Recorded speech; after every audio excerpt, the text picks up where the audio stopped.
I'm ready to play a little bit more if you'd like. Yeah, sure. Excellent. Um, so we have the first situation, which is that Father Ayala is not inclined to provide a list of people who work in and around the mission for Mondragon to torture. And but it is your job, however, to manage this situation, as you have so helpfully volunteered. And the more so because you know that, probably on at least one of the boxes or hay bales or, storage sheds or any of these other things, hopefully not anywhere, sacred, but somewhere scattered around, there are going to be things that Mondragon would be very interested to know about. So that's your first problem, I guess. So we can put that into a scene. We can put this into a situation very easily. Let's open up on Mondragon saying, all right, after a couple of days, he's like, all right, you bastards have put me off long enough. You're never going to give me that list. I know that. So fine.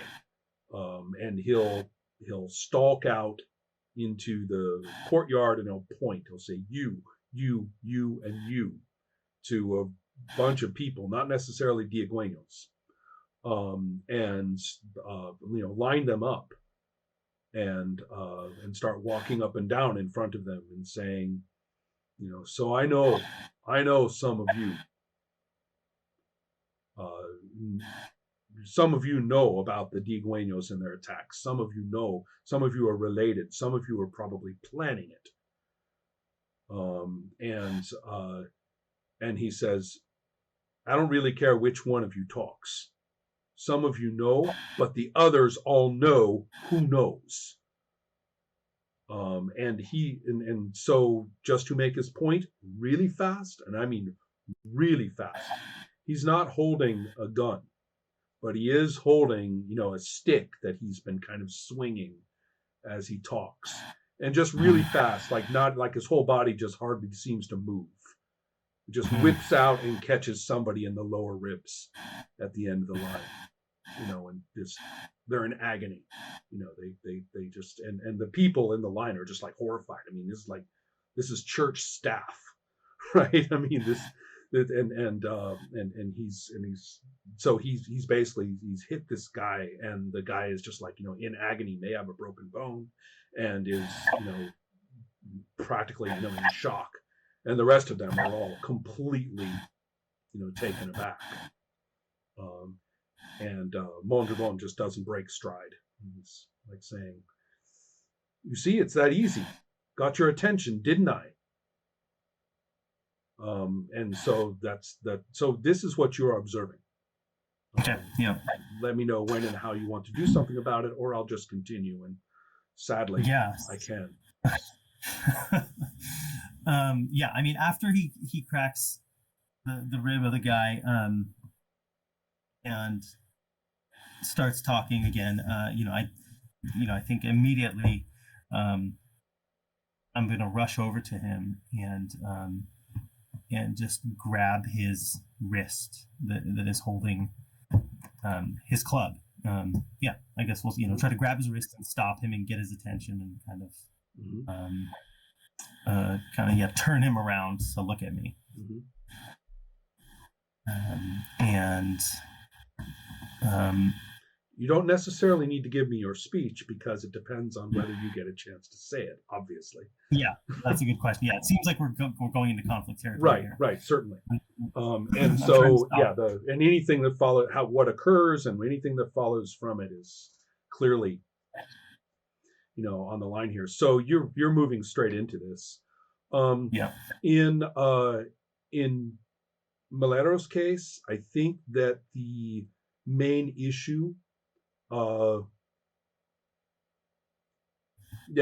main issue is going to be some Obispo pressure. You know what? Yeah, I think this is actually probably the right time for this. Um, Probably the uh, the main problem here is just going to be uh, some sabotage, right? Some sabotage of your fences and supplies that are supposed to be brought there not arriving, Yeah. Yeah. and but minor. You could expect something like that maybe once a year from these bastards, just to kind of Yeah. they're just kind of reminding you, every so once a year or so, just stick a just bother the Maleros a little bit. It's kind of one of their annual tasks. But this is different. This is a spike of multiple events. So the question Mm. is, you're probably prepared for it, so I'm not going to say how much happens before we roll. The question Yeah. is, what do you want to be doing about this, and how ferociously or whatever. Yeah, we are prepared because I think we talked about it last Yeah, we did. session that Yeah. put out Mhm. put out people on watch and so on. So I think when we will band together a few of the farmhands and Alonso and ride out to meet them. After a few, I think probably after a few, so we realize that this is a spike. This is not just one Right. time occurrence. This is so when sort of the third or fourth time that we band together. Maybe we already have been some sort of more prepared for something more will happen. So we ride out to meet them. I see. So you can get word of what might happen, and perhaps there will be sort of an accidental use of some of your land, right? Yeah, Something like okay. that. Yeah. Okay, fair enough. I think that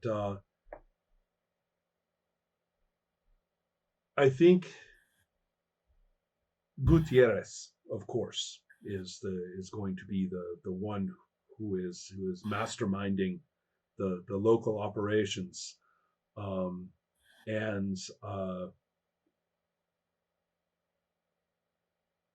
yeah, the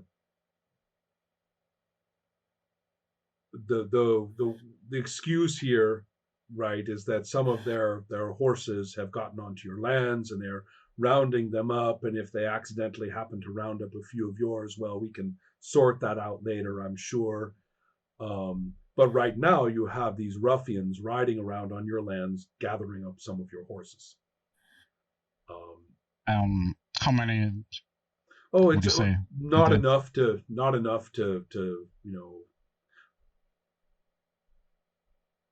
oh, not enough to be so obviously, a raid.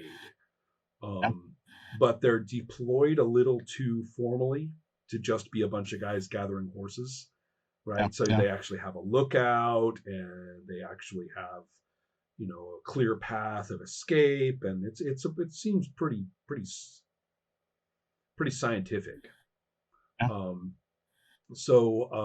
But as you say, you had sort of deployed yourselves to be on the alert for these kinds of things, and this is your land, and you're good at all of the details of it. So the question, we can pick up the roll here to see how well you're prepared for it and how far they get, right? And about whoever, right? So, but my question is, are you? This would matter with your traits, really. Yeah. Are you responding with force? Is the question. No, not immediately. Right. We're just appearing at the scene, and as we know they are there, we are appearing at the scene. Yeah. Or trying to do it in the same way, like sort of their situation. They know they're as good at this as you are. So I'm calling this kind of a two die thing, right? You're neither at a major advantage or a major disadvantage, mainly because the two sets of strategies are so complex at this point. So so that's 2 dice for you, Hans. This actually strikes me as something that you're a lot better at. And not only that, but he's not expecting trouble. His attention is on them. He's not really expecting any kind of resistance. So I think you're starting at 3 dice. Eh. Yeah, let me use my trait with my shared criminal past Aha. with Mondragon. Mm-hmm. In fact, Yeah. I might even go so far as to say that we can't have LVO everywhere, like kind of a, emotional beat every single time. No, that's a little much. You did say he is helping you. I mean, he is at the mission now. He is spending more time with you. So I'm going to ask. I mean, you've been keeping an eye on Mondragon. That's why I figured you're witnessing this. It's not just a coincidence. The question is whether you would have had LVO with you or not. So I'm asking you. It could go either way, but why don't we say yeah? Sure, Okay. He was with me that morning, and Okay. I So good. 3 plus the criminal past and the trait you're going to use. What do you say, Christopher? This is our home, and I will protect it and see it prosper one day. Excellent. And I'm adding in 4 pool die this time as well. So how many pool dice for you, Hans? 3. Okay. Excellent. Let's do some rolling. Let's see what happens. Yeah. Got it. One. Oh, I don't think you guys have had a wonderful, terrible, destructive failure yet, but all I can say is the joy of statistics is with me, and all it's doing is whetting my appetite for it. So, I'm waiting for it. So, so where do we get? What would you like, dice or talking? I grab a die this time. Okay. So, how about you, Hans? I'm gonna talk. All right then. Let's have you go first, and then I'll describe the other situation. Yeah. So so I grab Mondragon's wrist very firmly. Like you said, he's a little bit shocked. He turns around, kind of maybe a little enraged, and then he sees that it's me, and I just say man, this is a house of God, and you will not do this here. We can come to some arrangement. We'll talk later, but you leave these good people alone. How does the trait show up in this? That's a good point. I think we haven't quite defined our relationship, and I think I'll probably do that between sessions. But I think it's a little bit of. I think in the past there was some. Oh, I'm sorry. I wasn't asking for backstory. I was talking more in terms of just how do we see you do this and say, "Holy shit, that guy's a thug." Yeah, absolutely. That's I guess what I'm thinking of. It's sort of the visual component of what you do that I'm interested in. Absolutely, that's much better. I think just the raw strength that kind of comes out, and the command of the situation I have, that there's I'm not shocked by the violence. Right. It spurs me to action, and I'm ready to just take control of him and take control of the situation. And it's clear that in this moment, I have control of the situation, and that I have seen. You're not the only tough fellow here, basically. Yeah, seen situations like this before. Maybe people who thought I was a little more unassuming, or have seen me as unassuming in the past, are a little bit shocked. Some of the people. You mean like every single person in that courtyard? Yeah. For example. Yeah, because I get up in his face, and Okay. And he backs down for the moment. I don't know maybe what he does after that, but for the moment he kind of just backs down. Okay. I will give you a couple of I have thoughts about how to prompt what happens next, and talk a little bit about that in just a moment. Over there in the ranch, basically, I think you guys will probably run them right off the ranch. You just show up in such a way and in such timing that they're forced basically to leave empty-handed. You might even say, you know what, I'll find your horses and give you back, give them back to you when I feel like it.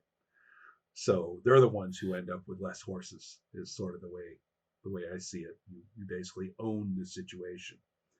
But yeah, the important point about it is that you have a message now. A message has come from San Diego. There is a meeting, a business meeting for a lot of the small ranches. There's going to be a get together with some out of town investors to discuss the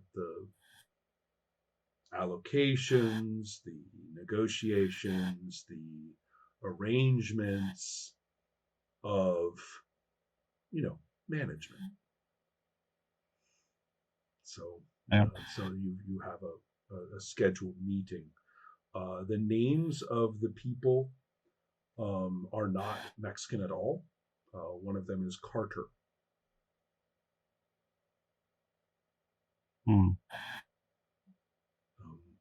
So that's something you should know. May not strike you as a coincidence that the Obispos put a little extra pressure on you in the last week. Things. Yeah. Yeah, that 2 and that 2 are super easy to put together. Yeah. So, okay. And then for what I'm going to say is that after this event, Mondragon backs off completely on any such activity. But you're starting to get that creepy feeling between your shoulder blades that I was talking about earlier for someone else. So that's you have been noted as the problem.